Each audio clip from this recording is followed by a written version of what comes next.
Okay. Hey everyone, I'm Abbey Sharp. Welcome to Abbey's Kitchen.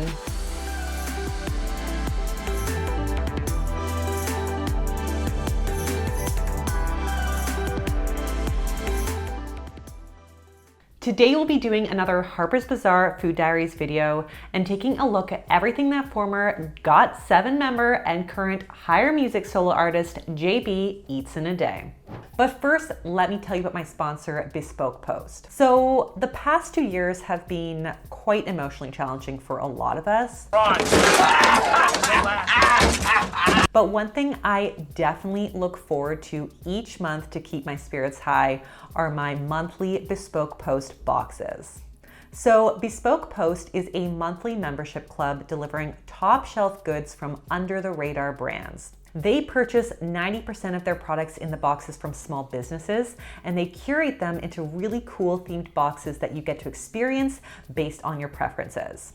So this month I got the Weekender, which is going to be so key for any little weekend cottage getaways or, I don't know, shipping the kids off to grandma's. And I also got the Salud, which is going to be perfect for said cottage weekend or childless night. Now this one includes some beautiful hand-blown glasses, a hand juicer, margarita mix, chili salt, and a fun dish towel. So hooray for spicy margarita night. Now the way it works is that you fill out your preference quiz, and each month you get matched to a box based on what you like. But the best thing is that you get to see it before it ships, so you can decide if you want to keep it, swap it for another box, or skip the month for no charge. And if you do decide to keep it, it's a really great deal since the boxes retail for around $70, but only cost $45 each. So if you want to try this out today for yourself or as a gift for that really hard to buy for a friend, you can get 20% off of your first box by clicking the link in the description and using my code AbbeySharp20 at checkout, or just go to bspk.me/AbbeySharp20. Now, before we get into it, feel free to pause the screen or look at the description to check out my disclaimer, including a trigger warning for those with current or previous experiences with disordered eating. As always, feel free to skip this video if it's not supportive to your journey. And if you are new here, hello, welcome. Definitely be sure to subscribe to this channel and ring that little bell so that you never miss out on an episode. Alrighty folks, let's dive in. 사과 하나랑 닭가슴살 하나랑 고구마 하나. First off, the sweet potato staple is giving me a bit of K-pop diet PTSD. And if you watch my video right here, you'll know exactly what I mean. I have nothing against sweet potatoes. I love sweet potatoes, and I love them for breakfast because they're rich in antioxidants and fiber. But there is a massive obsession in kind of the K-pop diet culture with the whole sweet potato diet, which is a great example of the phrase, too much of a good thing. Thankfully, I'm not just seeing a sweet potato mono meal here. You know, we've got a little more variety. So JB's breakfast is certainly way more adequate than like the typical K-pop diet that I've reviewed. I mean, we've got some protein here from the chicken, as well as some extra carbs and fiber from the apple and sweet potato. It's definitely a very simple meal, and I would love to see maybe some healthy fats in there. So perhaps like a sauce for the chicken or some nut butter with the apples. But I also know that the typical K-pop diet is quite low in fat. So we definitely just need to see how the rest of the day unfolds. 매실청이 있어요, 제가. 그래서 매실청을 병에 따라서 하루에 2잔 정도를 마시는. So plum tea is actually a very popular Korean drink, and it sounds super delicious. And like coffee, I don't care what your morning beverage ritual is, as long as it's not served with a side of pseudoscience. But I will say that one in vitro study did find that tea made from plum extract may help to stimulate muscle protein synthesis and inhibit protein degradation. And I will also say that plums do contain a variety of organic acids and antioxidants. So yes, there is some nutrition to be had here. But I'll also note that this is research done in a petri dish, not actual humans in real life. So I wouldn't expect anything magical to come from drinking a cup of the stuff.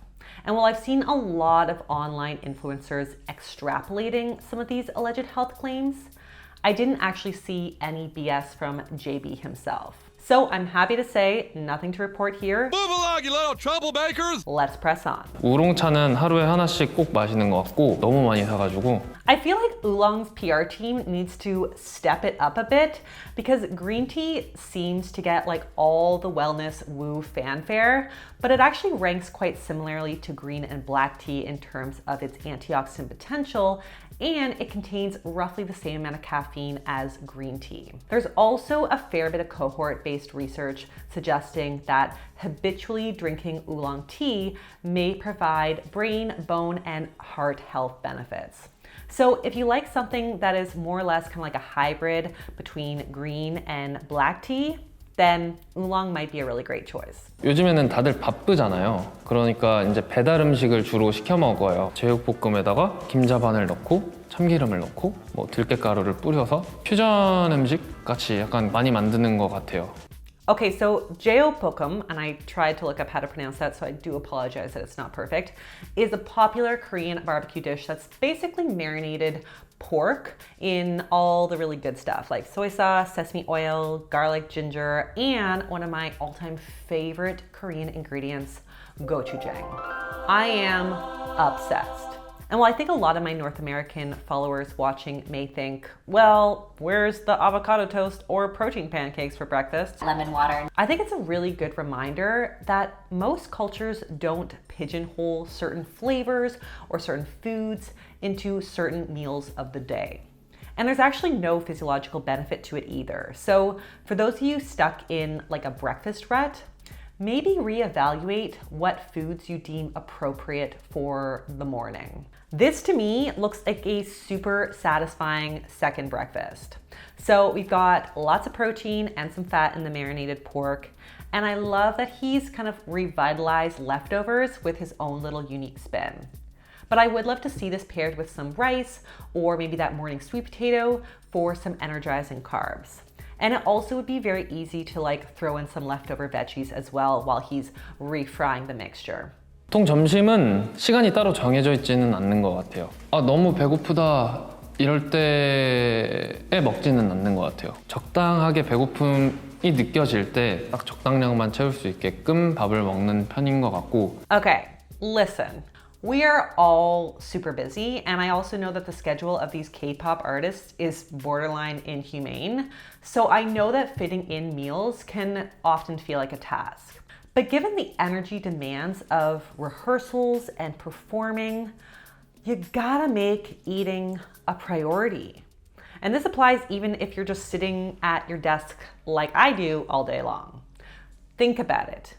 If you have time to put makeup on or do your hair or even work out or watch this video right now, you have time to sit down to a meal.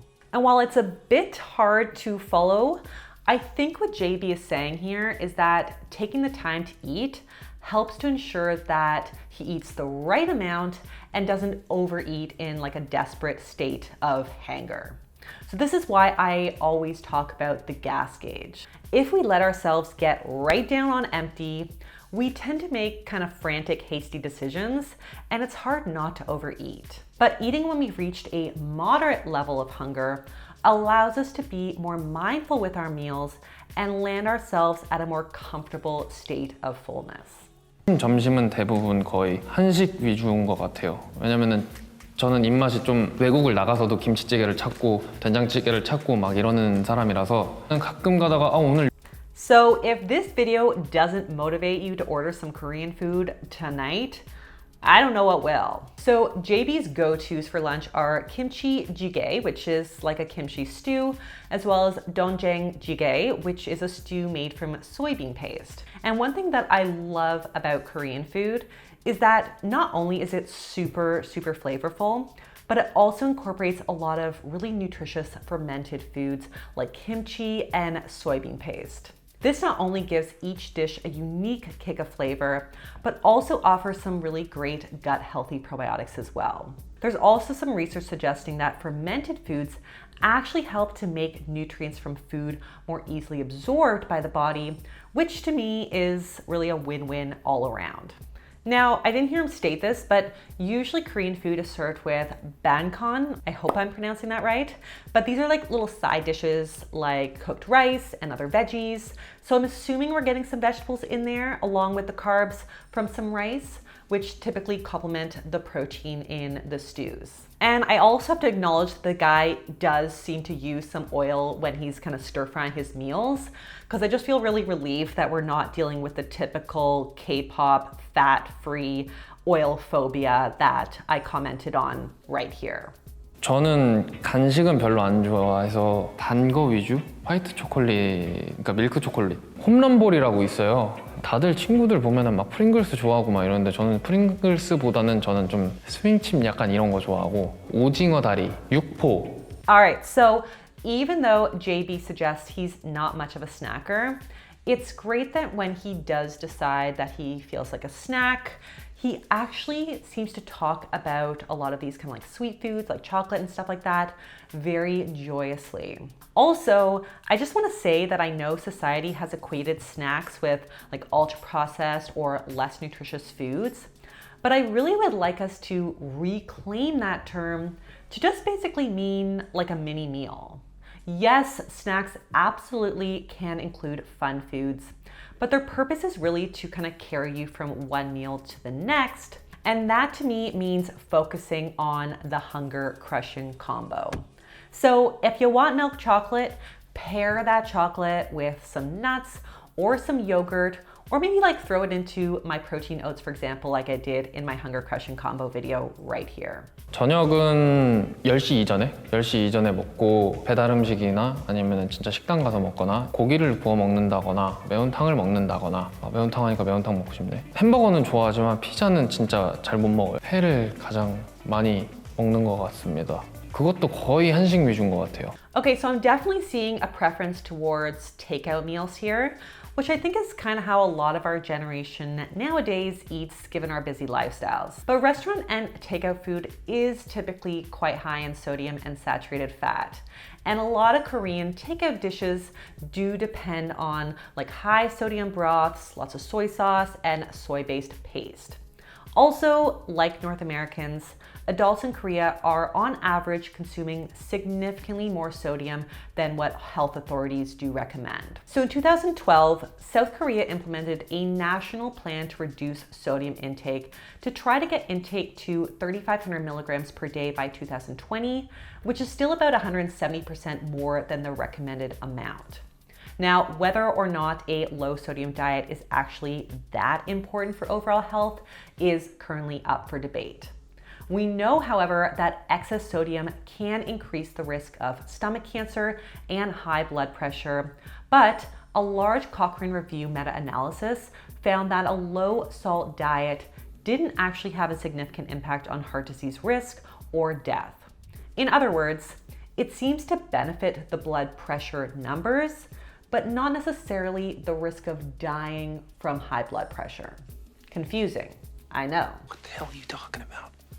But that's why we can't really look at any one health marker in isolation.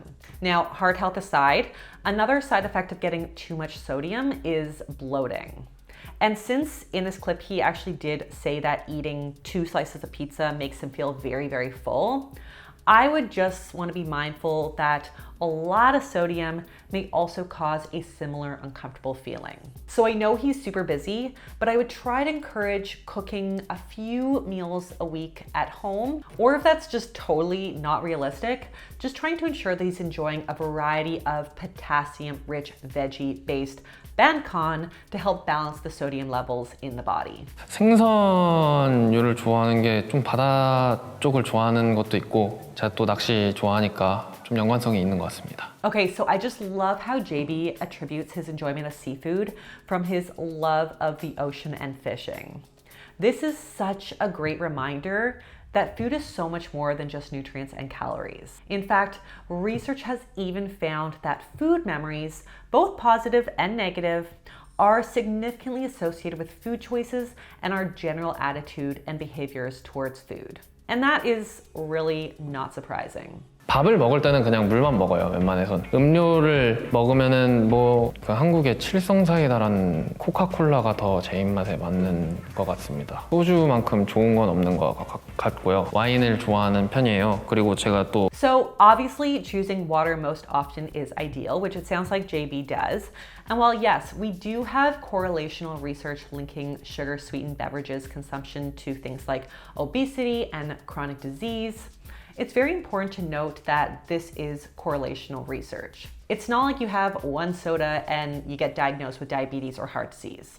So I truly believe that if you love an occasional Coke or Sprite and that's what brings you joy, then you can absolutely work this into your week in the context of a balanced, nutrient-rich diet without any significant impact on your health.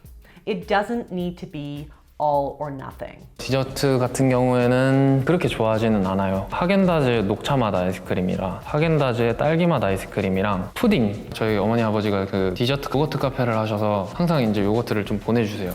요거트를 좀 많이 먹는 것 같아요. Okay, so these all sound delicious, and especially in the case of the yogurt, even relatively nutritious when it comes to dessert. But he did mention needing to eat the yogurt from his parents, even if he doesn't want to, which is actually not really an approach that I recommend parents take. Research suggests that using pressure or implementing like the Clean Plate Club generally actually results in picky eating or in enjoying food less, not more. So if you want to learn more about evidence-based feeding strategies or picky eating strategies, definitely check out my video right here.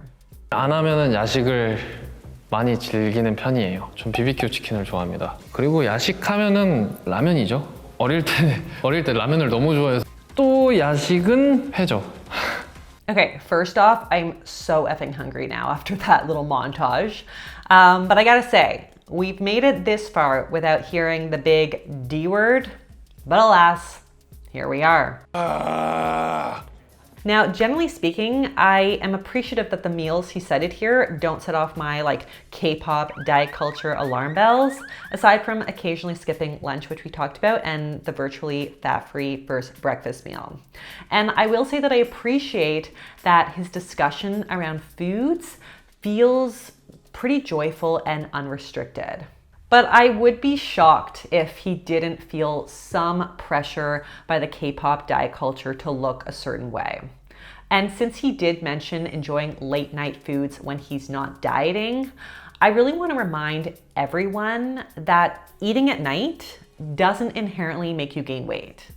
Eating calories in excess any time of day causes weight gain. Also, eating 4 fried chicken legs over 2 days, that's just 2 pieces of fried chicken. That's like 400 calories. That's not a massive mukbang cheat day. And if you pair that with maybe some veggies and some rice, you've got a normal sized meal, not something to freak out about. Likewise with the sashimi, that's actually a really nutrient dense choice. So if you have forbidden foods that you've got rules about and you want to start to think of them in more morally neutral terms, definitely watch my video on building trigger foods into balanced meals right here. I think that'll give you a lot of great ideas on how you can work those into your everyday. Now, with all that said, what are my thoughts on JB's diet? Well, despite a little seemingly inevitable K-pop diet influence, overall, it sounds like JB approaches food from a place of enjoyment and sometimes also convenience rather than a place of restriction or reductionist wellness culture beliefs. He seems to really enjoy foods from every food group and doesn't explicitly demonize anything or make unsubstantiated claims about ingredients or food components like we saw with this other K-pop idol that I reviewed. I also just love that he seems to embrace the joyful, nostalgic, and emotional roles of food in addition to its physical and nutrient-based roles. If I had any gentle nutrition tips for JB, it would be to try to prioritize home cooking a little bit more. This would just ensure that he's getting some extra fiber love in there and balancing those sodium-rich meals with a little bit more potassium-rich vegetables. But otherwise, I think he's got a really good sense of what feels good to his body and how much he needs to eat to help fuel his very busy life. And on that note, that is all that I have for you guys today. If you like this video, be sure to give it the thumbs up. Leave me a comment below with who you'd like to see me review next. Subscribe to the channel, and I'll see you next time on Abby's Kitchen. Bye!